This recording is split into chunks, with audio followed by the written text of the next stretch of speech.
This is Paris. Paris Hilton. Paris. This is Paris Hilton. How many voices do I have? Well, that's pretty good. That was your real voice. This is Paris Hilton. This is Paris Hilton. No, this is. No, this is. This is Paris Hilton. Paris Hilton. This is Paris Hilton!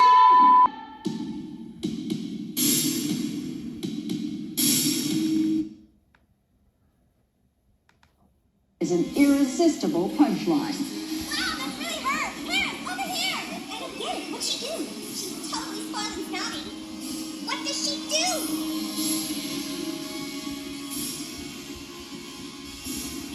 Ditch the old blonde girl going to parties image and now become this big businesswoman. 17 product lines. You're going to start a hotel chain, another Hilton chain, your one. This is big business. That's hot. That's hot. Love that. You're the #1 female DJ in the world, and you get paid $1 million per DJ gig. The life you have now, I mean, is it everything you want it to be? Is there next level?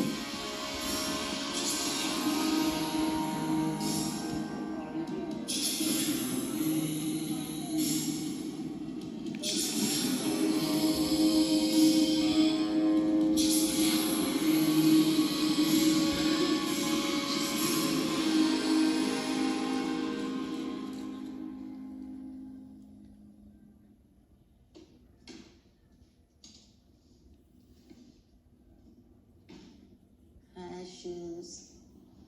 Diamond, come here, honey. I love you.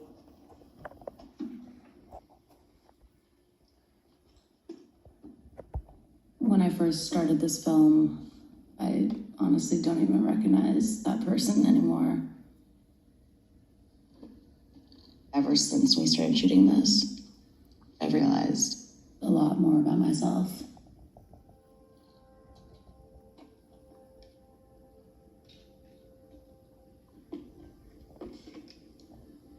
I'm nervous, I'm shaking. It's hard to even eat because my stomach is just like turning. I don't know, it's something that's very personal and not something I like talking about.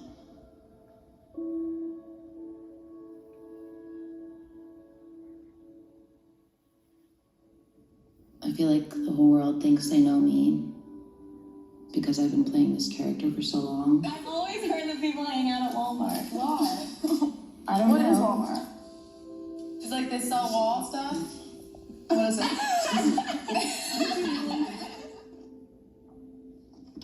That's not me. No one really knows who I am. Something happened in my childhood that I've never talked about with anyone. I still have nightmares about it. I wish I could bring like a camera into my dreams and like show you what it's like. It's terrifying. And I relive that every night.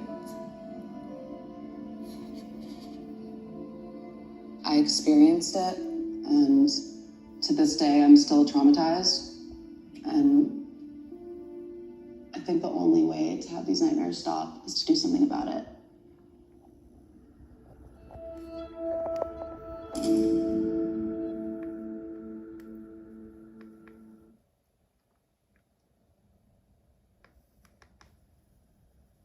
No. No. And I need sunglasses with every outfit and purses.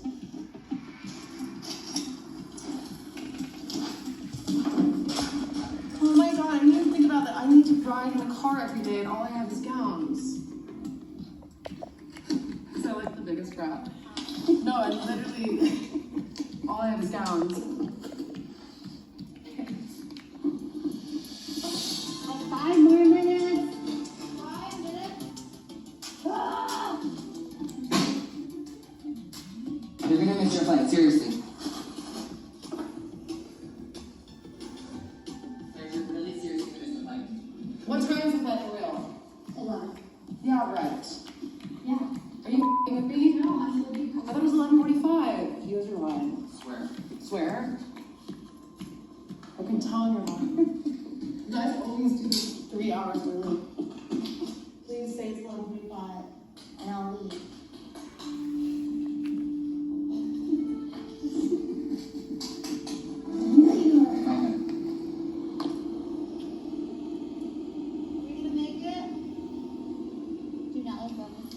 This is another bat? Oh my god.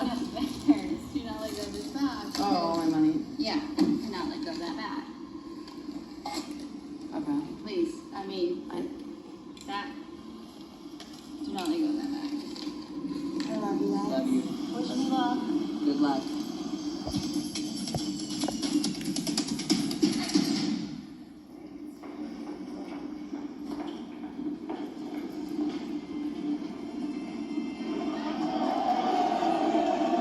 Thank you very much.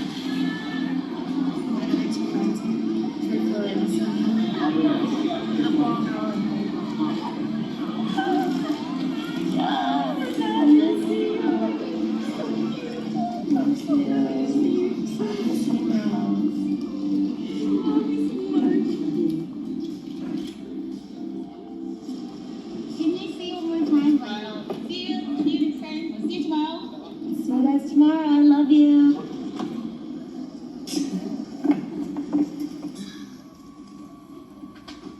Yes.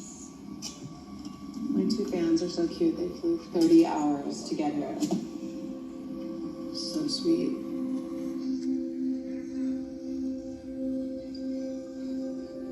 My fans all around the world name themselves the Little Hiltons. Love my girls. Love you so much. Yes.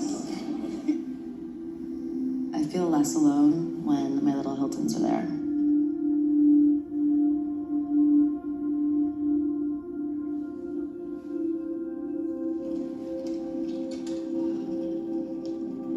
Look who we have here. The $1 billion badass boss bitch is landed in Korea. So what's your message to your fans? It's Xr8yx, and what's up, everyone? I'm so excited to be in Korea. We're gonna have the best time in Paris into the skincare launch. Yes.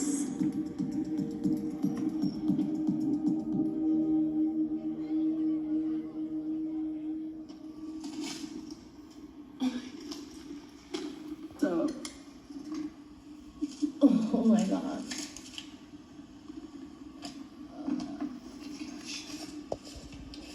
You love cash.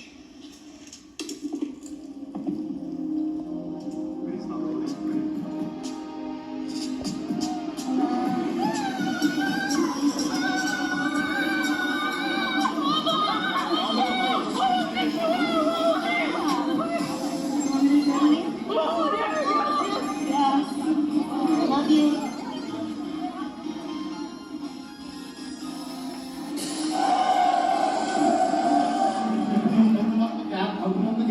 Everyone's gonna get a photo. Don't worry. I've just been on camera my whole life, basically.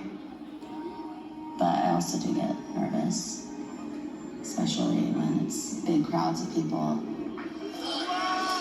Hello, Paris. How are you? Oh, Paris, You should be in the roller derby. let's see you skate. When I was a teenager, it was probably my dream to be chased by paparazzi. Thank you, Paris. I finished my role in A Beautiful Lady. Thank you.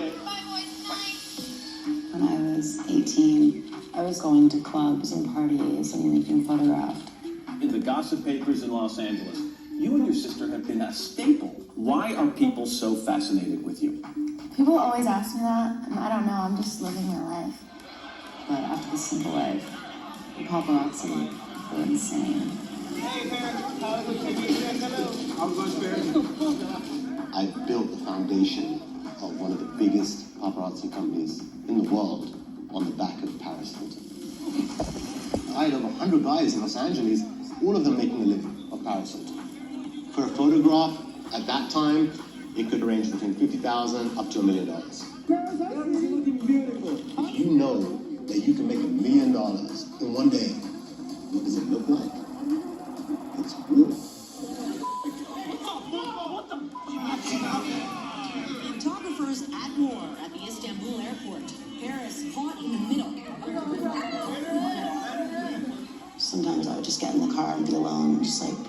just like, okay, I hate it. And sometimes I would pull out my camcorder and I'm like filming them, like, do you like this? Do you like how this feels? Look at the paparazzi next to us in the car. I feel like that was the height of everything. Can I get a picture with you?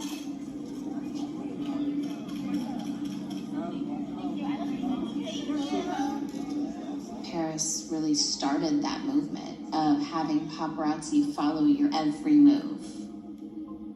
I wouldn't be here today if it hadn't been for, number one, her starting off in the reality world and her introducing me to the world.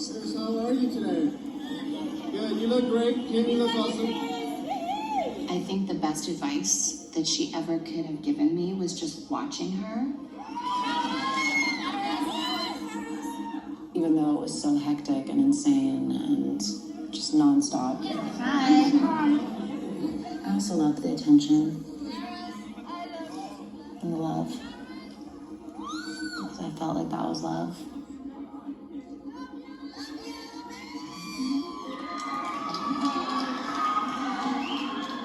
Eventually, I decided that I didn't want to be a reality star. I wanted to focus more on my business. And I decided that I wanted to control my whole image. I remember 2004 around that time, she was like grabbing her camera, taking a picture of herself. I didn't even know what a selfie was.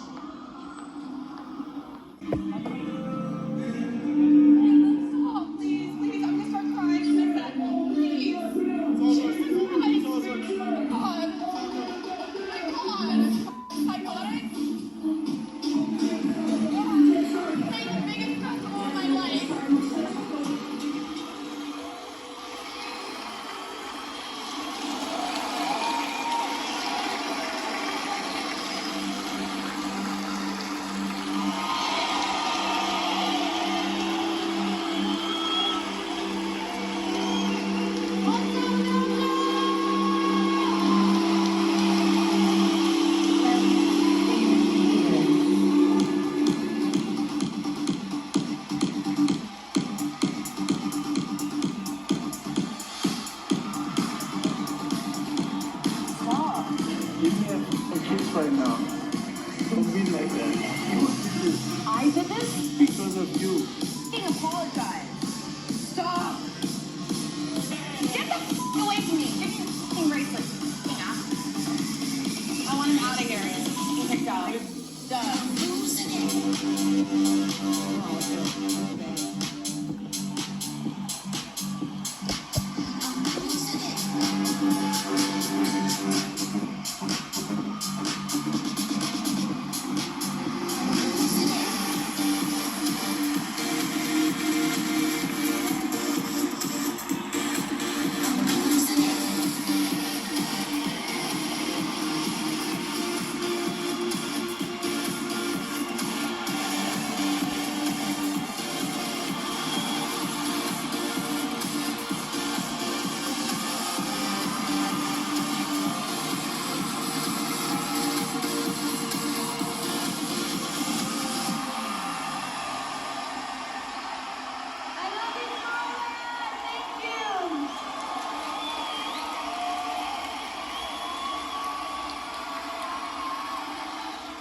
Felicia. Way too many computers. This is not all like different relationships, but anytime I do have a new boyfriend, I always get a full new computer because they always break into my computers or they'll scream at me and threaten me. Give me your password now. One night, I was with one of my ex-boyfriends and we got in a big fight. I was on my computer ignoring him because I felt really uncomfortable, and he just grabbed it from me and just like slammed it on the floor. I should probably check and see if there's more.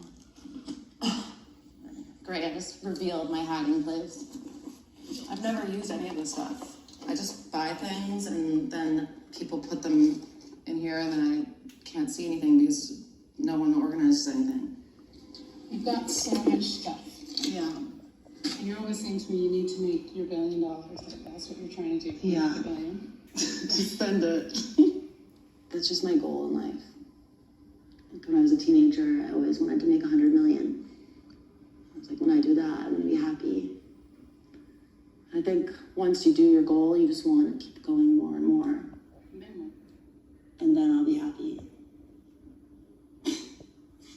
I'm happy now, sometimes. But it is lonely. What about Alex? I told him that. Like, I've never ripped someone's bracelets off their arms at a music festival. That's like one of the meanest things you could do to someone, is taking away their artist band. But I just had enough at that point. A person can only take so much.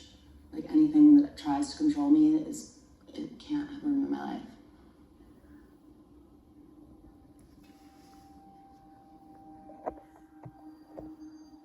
You know, she's such a beautiful person and such a good girl, and I believe that all of the things that she's gone through have made her stronger.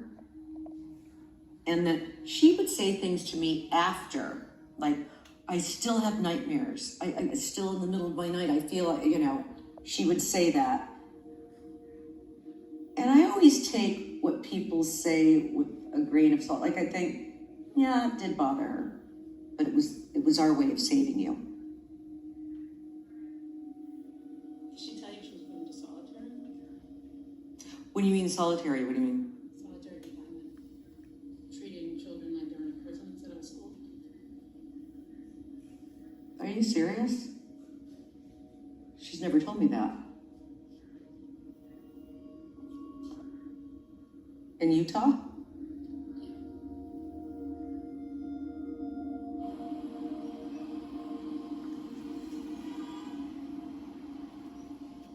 Oh shit.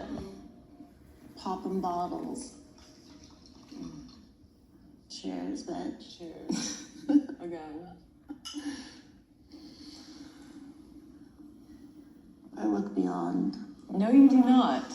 The woman has been up since 5 in the morning. I went to bed at 1:30. The woman looks amazing. I woke up 5 times. Having nightmares as always. I have like dreams of like my real life. Like when I was like taken from my house, like by people and like being locked up somewhere.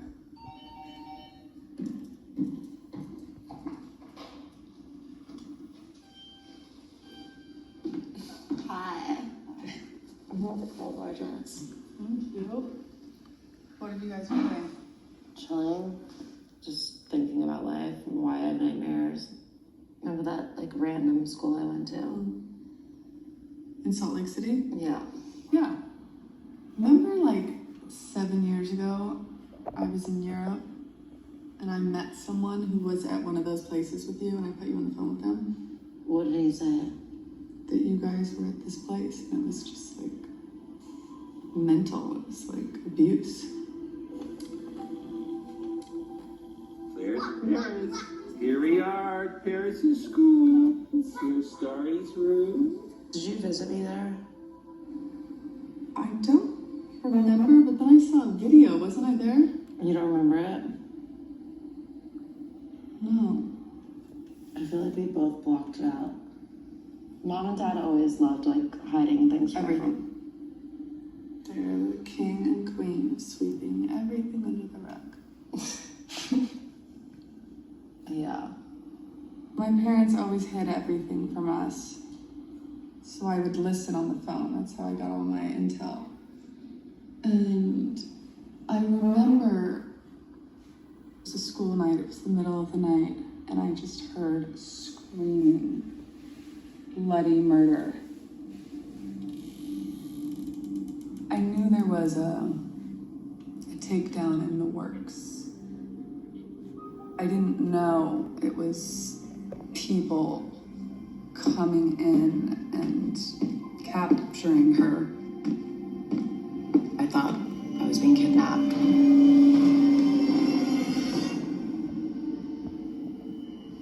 I started screaming for my mom and dad, like, help me. And no one came. As as they were taking me, I saw my parents standing by their door, crying. And I was like, please help me, what's happening? And no one would tell me what was happening. And then in the morning, it was breakfast, and Paris didn't come to the breakfast table. And my parents were like smiling, like everything's fine, and we didn't ask any questions. And then I think they said she like went to boarding school. So they were always trying to protect us and shield us. Did you ever get like nervous that would happen to you? Because they didn't really explain it to you on why she was going away. Did you ever feel like she was very naughty? What? She was. Did you talk to her about things? Did you? I told on her with everything. Thanks, I would bitch. listen on the phone. Have you ever said sorry to mom and dad? No. Like, I how? went through hell too. I know. The last school that I went to was Provo Canyon School. And that was the worst of the worst. There's no getting out of there. You're sitting on a chair, staring at a wall all day long, getting yelled at or hit. I felt like a lot of the people who work there got off on torturing children and seeing them naked. They would prescribe everyone all these pills. I didn't know what they were giving me. I would just feel so tired and numb. Some people in that place were just gone. Like the lights are on, no one's home. A lot of people were on suicide watch. And I was so scared that was gonna happen to me. So eventually, I found out a way to not take the pills. But everyone would tell on everyone, and they found a Kleenex with all of the pills in it. And I got in so much trouble for that. Solitary confinement. Like something out of One Flew Over the Cuckoo's Nest. They'd make people take their clothes off and go in there like for 20 hours. Felt like I was going crazy. Someone was in the other room that was like in a straitjacket, screaming. I was just freezing, I was starving, I was alone, I was scared. My parents were in New York. They didn't know. But I was so angry and so upset, I hated them. I was at Provo for 11 months.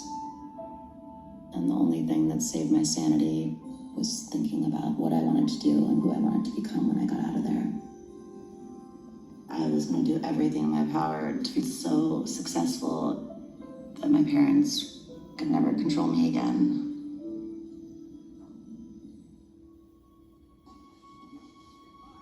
When I turned 18 and got out of Provo, it was one of the happiest moments of my life. I just wanted to be independent, make a name for myself, and build my brand. I knew that would be the ultimate freedom. And that's when I met David LaChapelle.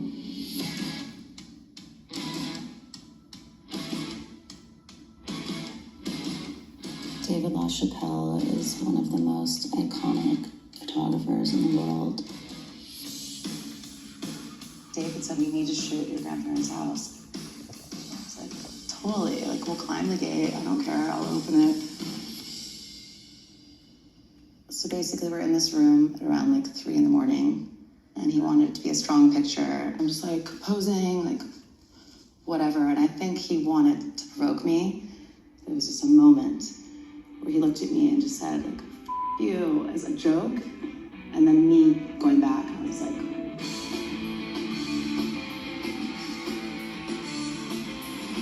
and that was the shot he used, just that one instant. Mom's calling in, freaking out.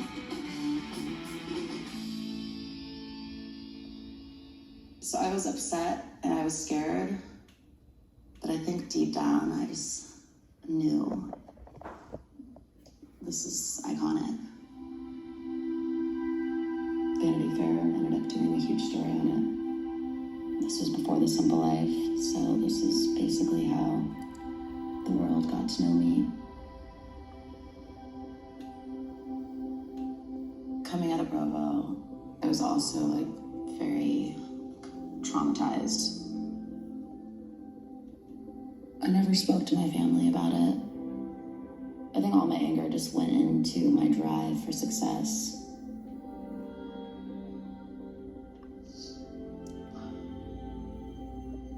It made me strong, but when I think about it, it gives me anxiety. It's really hard. I don't know. Maybe inside my mind I was thinking like what I was doing in the picture. It's like a big you.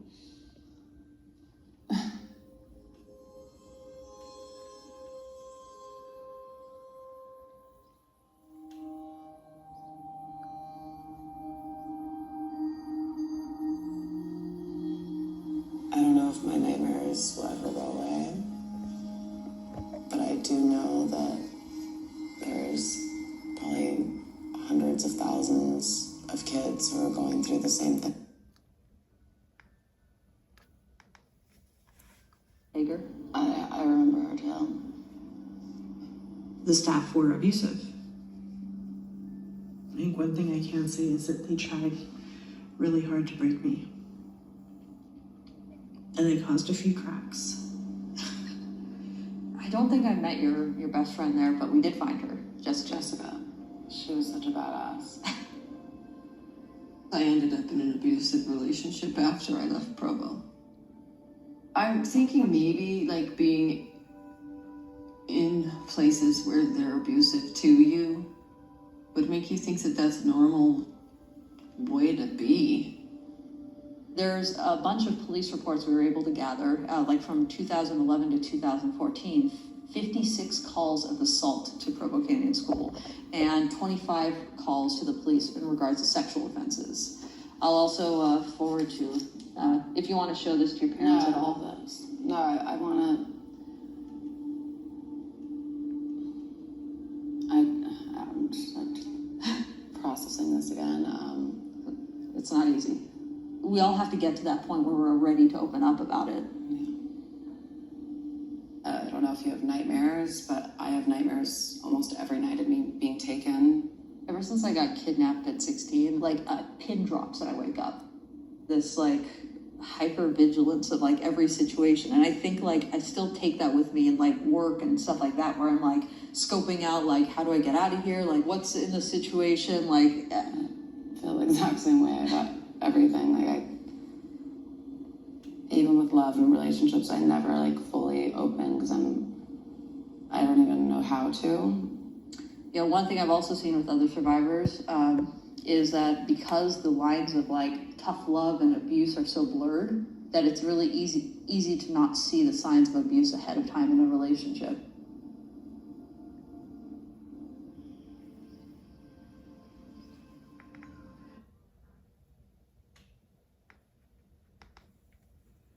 As no child deserves to be punished for expressing their feelings. Especially when that punishment just equals more torture and more trauma.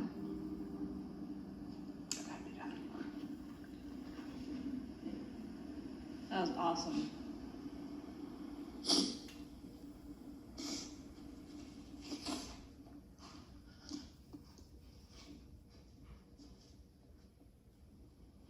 I just came up here because there was just so much to take in. I was like, oh my God, like, I'm not alone. And it's not me and it's not my fault. And sometimes I feel like so many things, but sometimes like this robot and this character that I did and talking with them, like I started remembering who I was before. And just,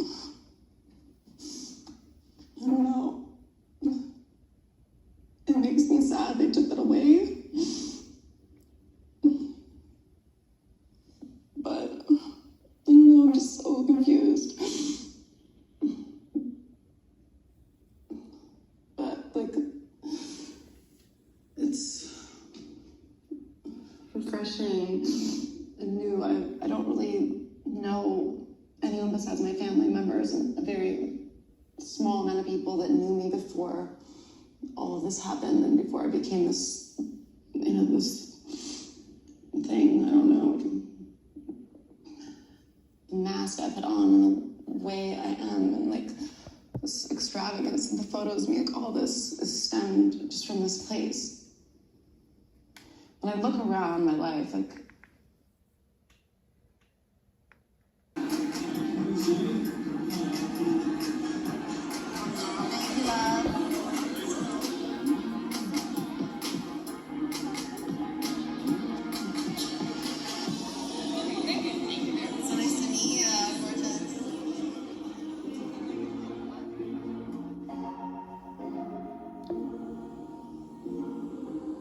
What's next?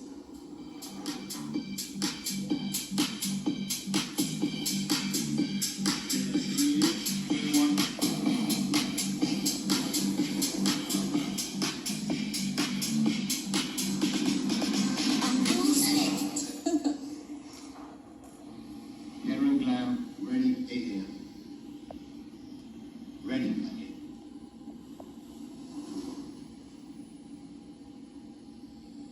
Yeah. You get your bed now, you sleep. Hair and glam, ready 8 a.m.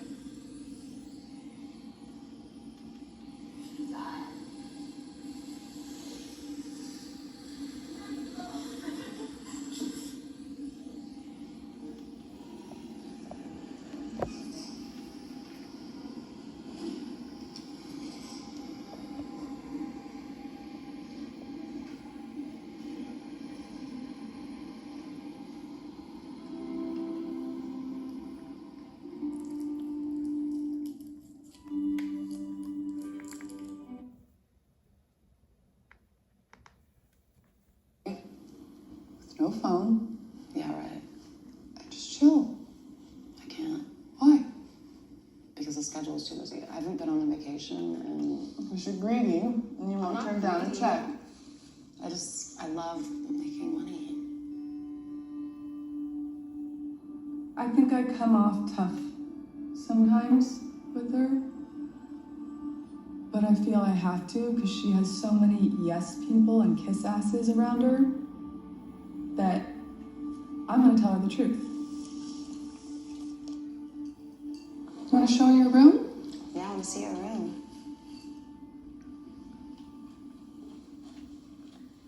Do you think you'll ever have kids?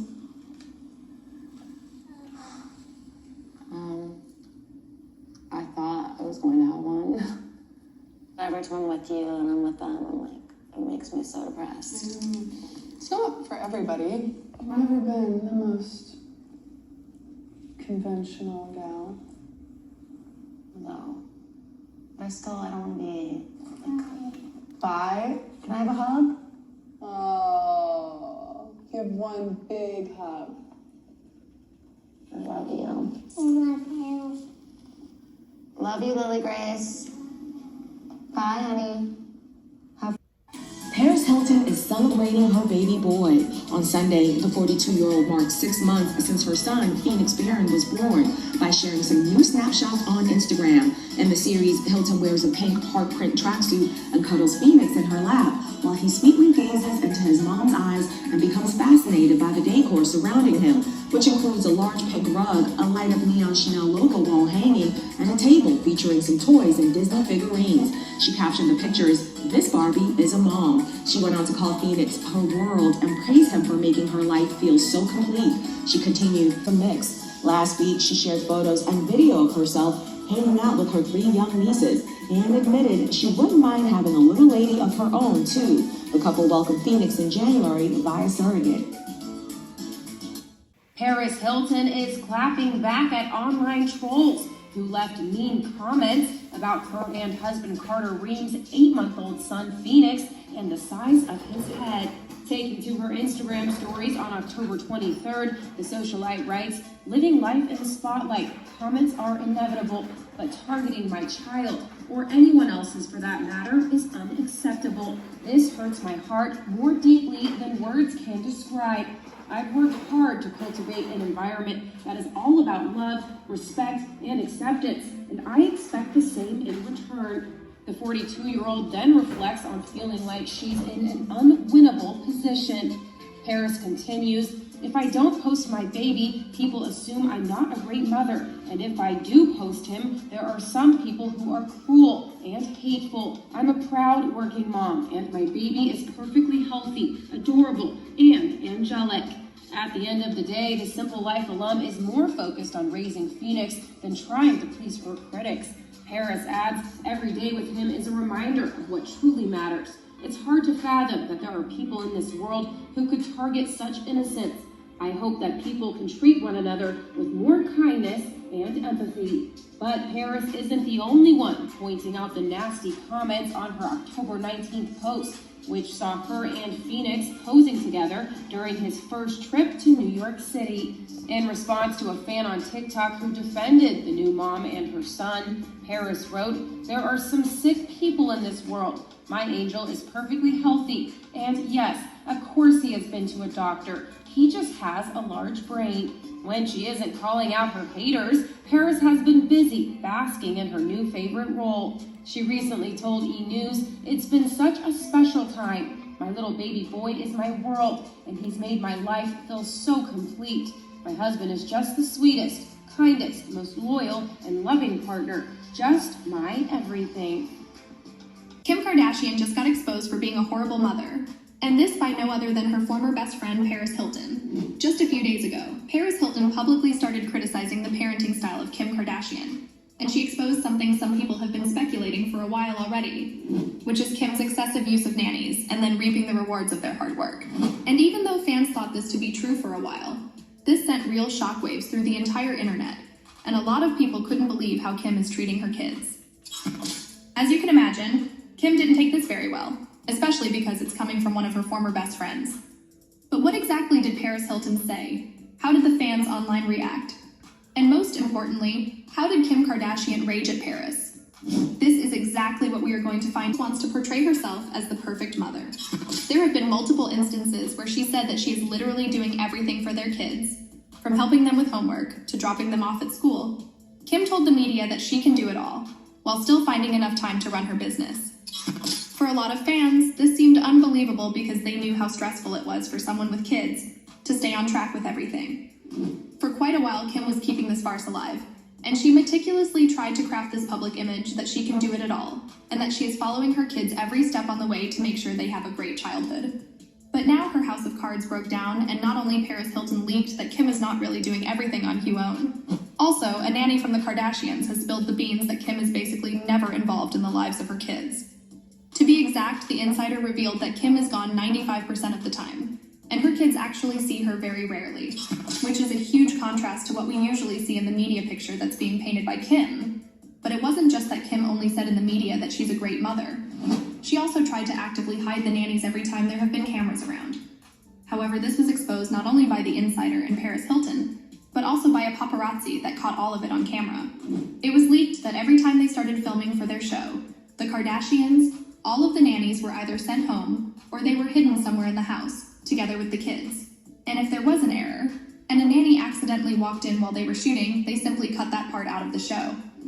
As you can imagine, this pissed off a lot of fans, especially those that were parents themselves. For example, one user wrote online, "I can't believe I spent years feeling inadequate because I thought Kim Kardashian was managing it all. Is she genuinely trying to be relatable, or is this just a new angle for her brand?